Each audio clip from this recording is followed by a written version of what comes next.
Peace and happiness for everyone. Horeini Adonai darkecha ahalech ba'amitecha. Teach me, Hashem, your way. I shall follow your truth. Parashat Noach, Tafshin Pei Gimel.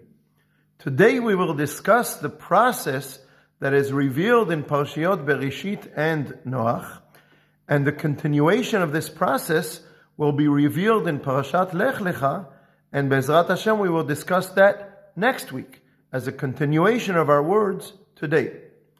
The Parashiot of Bereshit and Noach are a kind of report on an experiment how to run a human society. I have to make it clear in advance, of course with Hashem it's not really a process of thinking, examining, drawing conclusions, etc. Hashem presents it in the Torah to us in such a way to help us understand. So, an experiment on how to run human society. Experiment number 1, freedom, no limits, no clear instructions. And the result is, Cain kills Hevel. The evil of man is great in the land, as the Torah says at the end of Parashat Bereshit, and all has corrupted its way on the earth, as the Torah says in the beginning of Parashat Noach, until Hashem brings a flood to the world. Experiment number 2, in response to experiment number 1, is to go to the opposite extreme.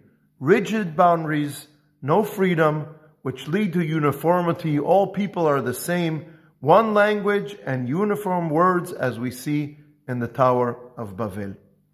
And the result is inflated self-importance. We will build a tower with its head in the sky and make ourselves a name. And Hashem expresses concern that when man has excessive power, it will not bring any good to the world, it will cause damage. And it brings about the dispersion of man amongst different peoples, speaking different languages in different countries, different places in the world. Many times in human history, different societies in the world make an experiment of conducting the society in an extreme way. And when that experiment fails, they fly to the other extreme. And that doesn't succeed as well. So what should we do? What is the Torah's conclusion from the failure of these two extremes of the two first experiments? Okay, patience. We'll find out in Parashat Lech Lecha. And as we said before, we will discuss this next week. Shabbat Shalom.